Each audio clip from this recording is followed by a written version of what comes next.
One day I woke up and I said to myself, you know, I've got all these things that I've always wished for, but there's a big hole in my heart. Something is missing, man. I feel terrible. I've got everything I want, but I feel terrible. And I realized that it all was about me. I was my whole egocentric world turned around me. I almost lost my family. I lost my religion. I lost everything in the process. One day a guy came to me and said, you know what? There's this retreat. It's a 3-day silent retreat in Atlanta. Would you like to go on that? And I'm like, spiritual? I said, man, I don't need that, man. A couple of months later, I was really having a lot of stress in the plant and things were going crazy. And I said to the guy, you know what, is that retreat still available? Because I just need to go and relax, man. I need somewhere to get away from the world and go take my golf magazines and videos and just have a camp out. And my wife won't say a word because it's supposed to be a spiritual retreat. So I've got that covered, man. There's another one of those coincidences. I can just imagine God up there, yeah, we'll see what happens to you. And so I went on that retreat, and within the first day, I was asked some questions that I'd never been asked before. Do I believe in eternity? I said, well, yeah, of course. Do you believe that your life will soon end? And what, are you ready to die? And I'm like, you know, those are my kind of questions you ask on a golf retreat, so you need to quit that. And that's where it all started for me. God started to stir my heart in a way that I'd never imagined. And it hit me like a lightning bolt. I remember it like yesterday. I think I shed more tears that weekend than I think I knew that were in my tear ducts. But it was necessary. God had to hit me with a 2x4. And He did. And it changed my life. I realized at that point that it wasn't about me. That God was asking me 2 simple questions. Well, not questions. He was asking me, love me with all your heart and love my people. And that thing resonated in my head for 3 days. And I just wrote pages and pages and pages. How am I going to do this? How do I live out this love? Because I felt this gratitude in my heart. That He had forgiven me and that He had set me on a new course. What was I doing in return for Him? Zip all. I was doing everything for me. And that's where everything changed for me. I left that retreat and I got home and I said to my wife, honey, how good a husband am I? She's like, yeah, I suppose, okay, what kind of question is that? I said, I want you to write down 10 things that you want me to do different from today onwards. She's like, what do you mean? And that's how God touched my heart. I wrote those 10 things down and I worked day and night to get those 10 things squared away for her. Because she's number one in my life. Yes, a business is important, but God gives you a wife first and a family. And those have to be right first before you go change the world. And so that's where I started. After that, I didn't finish all 10, but I started to work on them. I don't think I've ever finished them. But I'm working on it. And the next thing, I went to the plant and I said to myself, how am I going to live out love here at work? And I realized that my employees were these people that God was calling me to love. But how would I love them in the workplace? I mean, I have no clue how to do that. And God started to touch my heart in ways that I can't even explain how or why, but it set off a whole sequence of events that I want to share with you. The first thing I realized is that the world does not like you to go and spread your faith. Let it roll.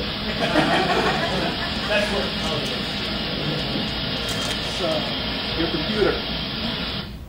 Your computer, something came up. Yeah. Scott's just messing with me. See, I did that to him last time he was up and now he's getting him back. But what it was all about was the concept of coming out of the closet. I had this burning feeling in my heart that I wanted to go on a mountain and shout what I had just found out. That God loves me and that He forgave me and that, man, look at this, what I got. I need to give Him back. I need to stand on the highest mountain and shout that He loves me. And so I said, well, how do I stand on a mountain in a company? And I said to myself, well, the first thing I do is need to get the executive team, the board of directors together and let them know how I feel. So I got them all together and I shared my story with them, and they're like, what kind of retreat did you go on, man? And so I said, gentlemen, I would like your involvement. We all sat down and I said, I'm going to lock that door, and until we come up with a core value and a mission statement, we're not getting out of this room. And we did. And what we came up with was this you see up here. We are a company grounded in the Christian values of honesty, integrity, respect, kindness, and a sense of social responsibility. We strive to honor God in all that we do, and this is reflected in how we conduct our business and how we care for our employees, who are our greatest asset. Now you say to yourself, okay, just like the rest of the team sat down and said, okay, he wrote that down, but you know there's a lot of companies with stuff like that. He's not going to do anything. I said, gentlemen, now the next thing is we're going to put that in the front entrance of the company, and I want all of you to put it on the back of your business card. And that's where all hell broke loose. They're like, no. Now you're going too far, man.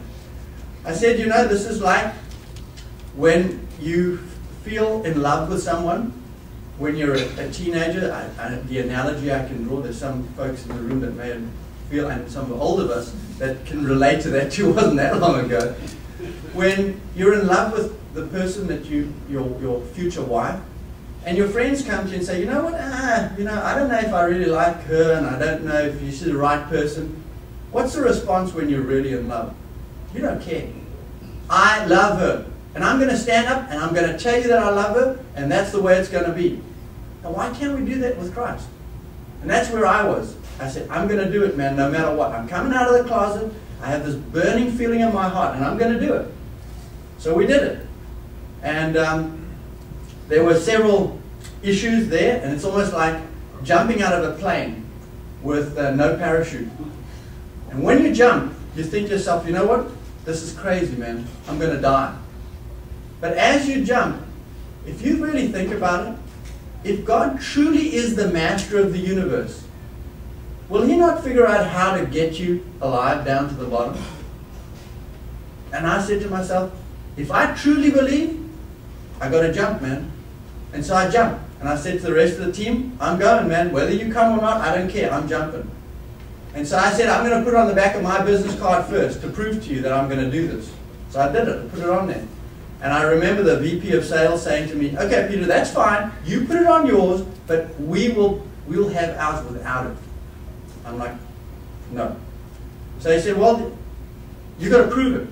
So I said, okay. And off I went on my business trip. And our largest customer and biggest potential in the world is in Indonesia. Indonesia happens to be the largest concentration of Muslim people in the world. Our biggest customer is in Indonesia. And so off I go, armed with my card. And at that point, we had about 10% of the largest mine in the world. It's called Freeport, Indonesia. And it's up in the highlands of Papua New Guinea. 32 hours of flying from the US to get there.